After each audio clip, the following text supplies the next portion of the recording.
Հայաստանի վարչապետը Facebook-ում նոր շարք է սկսել «Մի րոպե մի բան ասեմ» խորագրով։ Առաջին էպիզոդում Նիկոլ Փաշինյանը պատմել է, որ Կոպենհագենի գագաթնաժողովի ժամանակ երկրներից մեկի ղեկավարը ասել է, որ ապատեղեկատվական տեխնոլոգիաներ կիրառողները սոցիոլոգիական հարցում են անցկացրել, պարզելու թե որ ոլորտի ապատեղեկատվությունն է հանրության վրա նեգատիվ ազդեցություն ունենում եւ նրանց տրամադրում պետության եւ կառավարության դեմ։ Պարզվել է, որ դրանք 4 ոլորտներն են, առաջինը ազգայնությունը կամ ազգայինությունը, երկրորդը եկեղեցին, երրորդը առողջապահությունը եւ դրա այլընտրանքային մեթոդները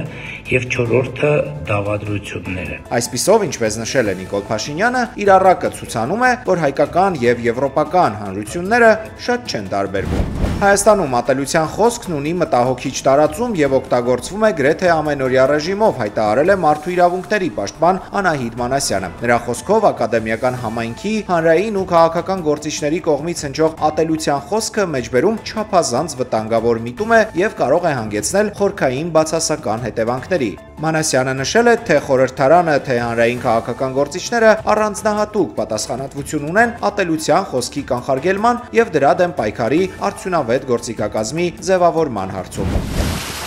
Շրջակա միջավայրի նախարարությունը ահազանգ է ստացել, որ Սյունիքում Շաքիի ջրվեժի տարածքում պարբերաբար կազմակերպվում են երեխայի սեռի որոշման արարողություններ, գենդեր փարթիներ։ Նախարարությունը նշում է, որ նմանատիպ միջոցառումները կոպտորեն խախտում են բնապահպանական օրենսդրությունը։ Շաքիի ջրվեժը բնության հուշարձան է եւ գտնվում է պետական պահպանության ներքո։ Նախաձեռնվում են վարչական վարույթներ արարողությունների կազմակերպիչներին պատասխանատվության ենթարկելու համար։ Վրաստանում տեղական ինքնակառավարման մարմինների ընտրությունները վերածվել են բողոքի լայնամասշտաբ ցույցերի։ Ընտրություններից մեկ օր առաջ եւ դրա ընթացքում մայրաքաղաք Թբիլիսին հայտնվել է քաղաքական լարվածության եւ անկարգությունների կենտրոնում։ 8 ընդդիմադիր կուսակցություն բոյկոտել էր տեղական ընտրությունները, մեղադրելով իշխանությանը ընտրական գործընթացը վերահսկելու համար։ Ընտրություններից հետո, երբ կենտրոնական ընտրական անձնաժողովը հայտնել է, որ քվեարկությունն անցել է առանց խոշոր խախտումների եւ իշխող վրացական երազանք կուսակցությունը ստացել է ընտրողների ձայների մոտ 71%-ը, Թբիլիսիում ավելի են թեժացել բողոքի ակցիաները։ Ակտիվիստները հավաքվել են խորհրդարանի եւ նախագահի նստավայրի մոտ պահանջել կառավարության հրաժարականը։ Ցուցարարների մի խումբ փորձել է ճեղքել անվտանգության պարիսպը եւ ներխուժել նախագահական նստավայր, սակայն հատուկ նշանակության ուժերը ջրցան մեքենաներով ցրել են ամբոխին։ Վրաստանի պետական անվտանգության ծառայությունը Թբիլիսիում հայտնաբերել եւ առգրավել է մեծ քանակությամբ զենք ու պայթուցիկ նյութեր, որոնք նախատեսված էին ընտրությունների օրը հնարավոր դիվերսիաներ կազմակերպելու համար։ Վրաստանի վարչապետ Իրակլի Կոբախիձեն մեղադրել է Եվրամիությանը երկրի ներքին գործերին միջամտելու եւ անկարգություններ հրահարելու համար։ Բոլոր մեղադրանքները հերքել է Եվրամիության ներկայացուցիչը, նկատելով, որ կազմակերպությունն անգամ իր դիտորդներին չի գործուղել ընտրությունների ընթացքին հետևելու համար։ Եվրոպական օդակայաններում շարունակվում են մեկը մյուսի հետևից չեղարկվել քաղաքացիական օդանավերի թռիչքները ԱԹՍ-ների պատճառով։ Վերջին միջադեպը տեղի է ունեցել Նորվեգիայում անցած գիշեր։ Norwegian Air ավիաընկերության օդաչուն ոստիկանության հայտնել է, որ կեսգիշերից հետո Օսլոյի օդակայանին մոտենալիս նկատել է 3-ից 5 անօդաչու թռչող սարք։ Ոստիկանությունը տեղեկությունը չի հաստատել եւ առավոտյան Օսլոյի օդակայանի աշխատանքը վերականգնվել է։ Հոկտեմբերի 3-ին եւ 4-ին գերմանական Մյունխենի օդակայանը ստիպված էր 2 գիշեր անընդմեջ դադարեցնել աշխատանքը ԱԹՍ-ների պատճառով։ Դրանից առաջ Կոպենհագենի եւ Դանիայի այլ օդակայանների օդային տարածքում նկատվել էին անօդաչուներ։ Սեպտեմբերին նմանատիպ միջադեպ գրանցվել էր նաեւ Լեհաստանում այն օդակայանի մոտ, որը Ուկրաինային օգնություն հասցնելու կարևոր լոգիստիկ հանգույց է։ Չնայած ապացույցների բացակայությանը, եվրոառաջնորդները պնդում են, թե Եվրոպայի երկնքում հայտնվող անօդաչուների հետքերը տանում են Ռուսաստան։ Գերմանիայի կանցլեր Ֆրիդրիխ Մերցն է հայտարարել, որ Գերմանիայի եւ Դանիայի օդային տարածքում վերջին шրջանում հայտնված ԱԹՍ-ների մեծ մասի հետևում ամենայն հավանականությամբ կանգնած է Ռուսաստանը։ Владимир Владимирович, а зачем вы в Данию столько дронов посылаете?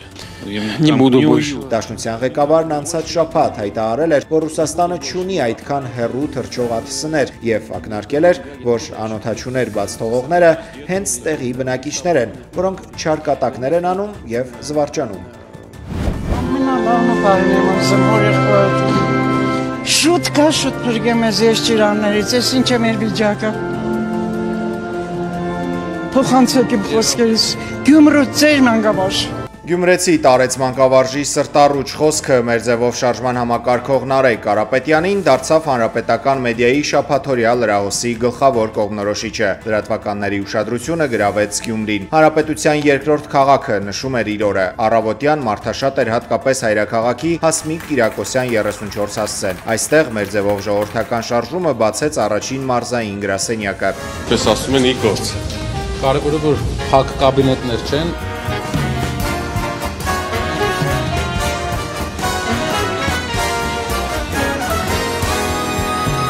Բոլորը միայն ձայն, համաձայն են այս շարժմանը, մեր ձևով։ Որովհետև կա մեջները խելացիություն, կա մեջները ճիշտ իմաստուն մարդիկ, որոնք կարողանան մեր ժողովրդին որի հաղթել։ Շատ կարևոր է ու բրավո, որ մեր ձևով այս գրասենյակը բացեցին։ Շարժումը պետք է ուղի անցնի, հետո արդեն քաղաքական միավոր ստեղծելու մասին խոսեք։ Մենք կարծում ենք, որ հունվարին արդեն կարող ենք քաղաքական միավորի մասին պրոցեսները սկսել, իսկ շարժման ուղին մենք հետագայում կներկայացնենք, թե ինչ է կատարվել այս մեկ ամսվա ընթացքում եւ ինչ աշխատանքներ են կատարվել շարժման անդամների եւ հազարավոր կամավորների շնորհիվ մեր երկրում։ Գրասենյակն այսօրվանից բաց է բոլորի համար, պատրաստ լսելու առաջարկներ, թե ինչպես անել, որ Գյումրին նոր վերածնունդ ապրի։ Մեր ձևով շարժման հիմնադիր Սամվել Կարապետյանի ծրագրերի մասին մի քանի տասնամյակ է խոսում են Գյումրիում։ Դրանք շարունակվում են նաև հենց հիմա, երբ ազգային բարերարը անազատության մեջ է արդեն 110 օրից ավելի։ Վառեմ Մարեմի շենքն է, որ փլուզումից փրկել է Տաշիր բարեգործական հիմնադրամը եւ հիմա երկրորդ կյանք է տալիս քաղաքի այցեքարտերից մեկին։ Ինչպես դա արեց 2019-ին, վերակառուցեց ու գյումրեցիներին նվիրեց Սիրեմ Գ պուրակը։ Նախատեսում ենք վադագույն դեպքում 24 ամսում ամբողջական արդեն վերանորոգված վիճակով բացել դռները։ Գյումրին պետք է տոնի քաղաքի օրը, այսպես մեր ձևով շարժումը եւ Տաշիր բարեգործական հիմնադրամն արձագանքեցին լուրին, որ հանրապետության երկրորդ քաղաքի բյուջեն առաջնահերթ ծախսեր ունի, իսկ կառավարությունից հավելյալ ոչինչ չի ստացել ու ստիպված է հրաժարվել քաղաքի օրը նշելու մտքից։ Սամվել Կարապետյանի որոշմամբ շաբաթ երեկոյան գյումրեցիները Հայաստանի մյուս քաղաքների բնակիչների նման նույնպես նշեցին քաղաքի օրը մեծ, շատ մեծ համերգով։ Շատ լավ միջավայր, ուրախ տրամադրություն, մերսի կազմակերպիչների։ Յուրահատուկ օր է, չեմ փոշմանում, որ եկել եմ։ Կարծիքով ցանկացած քաղաքի համար շատ կարևոր է քաղաքի օրը նշելը։ Եվ այս տոնախմբությունը հաստատ բոլորիս մտքում կմնա, շատ վառ հիշողություն մեր քաղաքի համար նույնպես։ Կարելի է առանձնացնել, որ ամբողջ գյումրեցիները միավորվել են եւ այս տոնը միասին են նշում։ Շատ լավ է կազմակերպված, իրոք շատ կարևոր է, որովհետեւ Աշխարհում չգրված մի կանոն կա, այդ մասին բեմից հիշեցրեց Գյումրու քաղաքապետ Վարդան Ղուկասյանը։ Եթե ուզում ես ճանաչել այդ երկիրը, գնա երկրորդ քաղաք։ Վրացուն ճանաչելու համար պետք է գնալ անպայման Քութայիսի։ Ռուսին ճանաչելու համար պետք է գնալ Պետերբուրգ։ Ֆրանսիացուն ճանաչելու համար պետք է գնալ Մարսել։ Հայի ճանաչելու համար պետք է գալ Գյումրի, Ալեքսանդրապոլ, Կումայրի, Լենինական, Որիսկական, հայկական ակունքների մոտ լինեք։ Քաղաքի օրը Ղուկասյանը կիսած սրտով է նշում, քանի որ ծնունդով Գյումրիից երկու արքեպիսկոպոսները Միքայել եւ Բագրատ սրբազանները կալանավորված են։ Ամոթ ձեզ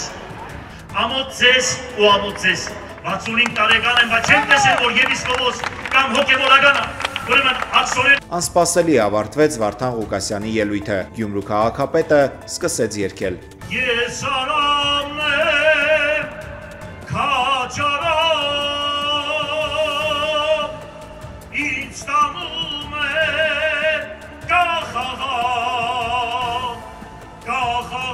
կախաղանից իդգորան, գեցե անկախ Հայաստան։ Թող այս համերգը դառնա խոստում, որ մենք չենք թողնի Գյումրին մոռացվի եւ անտարբերությունը հաղթի։ Այս խոսքերով բեմից իր համակարգացիներին դիմեց մեր ձևով շարժման անդամ Ռուբեն Մխիթարյանը։ Սիրելի գյումրեցիներ, մեր ճակատագիրը մեր ձեռքերում է։ Եթե մենք միասին լինենք, ոչ մեկ չի կարող մեզ խոդրել։ Ուրեմն եկեք նոր ամեն օր գործենք ու պայքարենք, որ Գյումրին նորից դառնա Հայաստանի մշակութային, սպորտային, կրթական ու տուրիզմի մայրաքաղաքը։ Ես հավատում եմ, որ դա հնարավոր է։ Հանուն Գյումրի, հանուն հայոց ազգի եւ հանուն Հայաստանի Հանրապետության։ Վարդանանց հրապարակի համերգն անցավ մի շնչով 30,000 հանդիսատեսի մասնակցությամբ։